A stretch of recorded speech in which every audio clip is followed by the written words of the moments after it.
করবে না। আর আন্দোলন আন্দোলন বিষয়টাই ইসলামে ধরতে গেলেই নাই। এই আন্দোলন শুরু করছে কারা যেন সর্বপ্রথম? আসসালামু আলাইকুম ওয়া রাহমাতুল্লাহি ওয়া বারাকাতুহু। বর্তমানে বাংলাদেশের যে পরিস্থিতি চলতেছে, ইসলামী আইন এত গুরুত্বপূর্ণ কেন? এই মুহূর্তে ইসলামিক আইন বাংলাদেশে এতটাই গুরুত্বপূর্ণ হয়ে দাঁড়াইছে যে আপনি দেখেন, এই যে ছাত্র রাজনীতি বা ছাত্র আন্দোলন নামে যা শুরু করছে, যেই পরিমাণ মানুষ যেই পরিমাণে ভোগান্তির শিকার হইতেছে, আর মানুষ যেই পরিমাণ ক্ষোভ ভিতরে সৃষ্টি হইতেছে মানুষের, মানে শুধু পারতাছে না যে এগুলারে রাস্তা থেকে পিটে একেবারে মনে করেন বিশ্ববিদ্যালয়ের ভিতরে তারপরে বাইন্দা রাখে, বা বাসা নিয়ে পিটে বাসা নিয়ে ফেলায়, বা জেলে পড়ে, শুধু এইটা পারতেছে না মানুষ। প্রশাসনও কিছু করতে পারতেছে না, কারণ ২৪-এ যে গণঅভ্যুত্থান ঘটছে ছাত্রদের মাধ্যমে, তারপর থেকে মানে বাঙালি তো আপনার ফ্রি পাইলে আলকাতরাও মুখে মাখে। এরকম একটা অবস্থা হয়েছে যে এই সরকারের আমলে একবারে যত দাবি দেওয়া আছে সবকিছু আপনার আদায় করতে হবে, এরকম শুরু করে দিছে।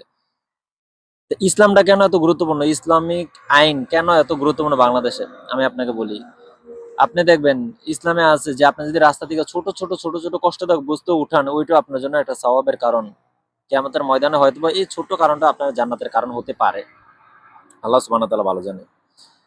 তা আপনার ইসলামে এরকম কোনো বিধি-বিধান বা এরকম কোনো আইন নাই যেখানে রাস্তাঘাট ব্লক করে, রাস্তাঘাট অবরোধ করে কোনো দাবি দেওয়া আদায় করতে হবে, এরকম কোনো সিস্টেম ইসলামে নাই। এটা সম্পূর্ণ ইসলাম বিরোধী কাজ। আপনার রাস্তা সবসময় রাস্তা ক্লিয়ার রাখতে হবে, পরিষ্কার রাখতে হবে। একজন মানুষ অসুস্থ থাকতে পারে, একটা মানুষ দূরে যেতে পারে। আপনার এই যে রাস্তাটা ব্লক করতেছে ছাত্ররা, এই কারণে একটা মানুষ দেখা গেছে ঢাকা থেকে সিলেট যাবে। সেখানে আটকা ২ ঘন্টা ৩ ঘন্টা পড়ে রয়েছে। পরে যাওয়ার সময় রাতে আপনার রাত হয়ে গেল। রাস্তায় একটা বিপদ-আপদ হতে পারে। এটার দায়-দাবি কারা নিবে? আরে ভাই তোরা তোদের দাবি ঠিক আছে। তোদের কলেজ ঘেরাও কর। যেই কলেজে তোরা দাবি করতেছিস সেই কলেজ ঘেরাও কর। তোরা ডিসি অফিসে যা, তোরা শিক্ষা মন্ত্রণালয়ে যা। ওইখানে যাই এই রাস্তায় মানুষের হয়রানি কেন করস? তো এই হচ্ছে বাংলাদেশের বর্তমানে পরিস্থিতি। এখানে পাইছি ইউনূস সরকারের সব আদায় এখনই করে নিতে হইব। এগুলো হচ্ছে মূর্খ, ঠিক আছে? বোঝে না। পড়ালেখাও বোঝে না, প্লাস রাজনীতি কারা করে এটাই বোঝে না। কিছু হইলেই দৌড় দিয়ে গিয়া রাস্তায় নেমে যায়। মানুষের যে পরিমাণ ক্ষোভ, শুধু যে মানুষ যদি পারতো সবগুলার পিটাইতো। এগুলা কোনো ছাত্র রাজনীতি রাজনীতি বলে না।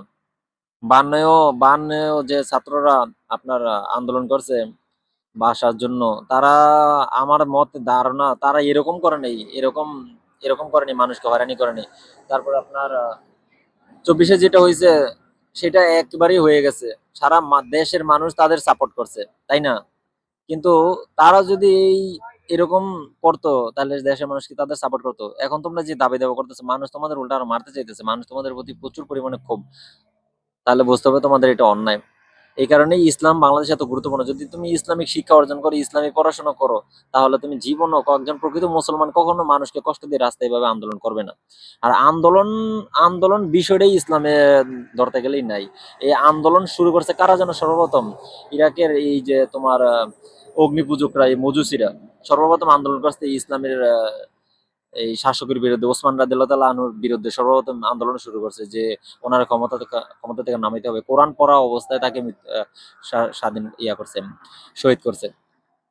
এই আন্দোলন এইভাবে রাস্তাঘাট আটকে আন্দোলন, এগুলো ইসলাম সমর্থন করে না, ঠিক আছে?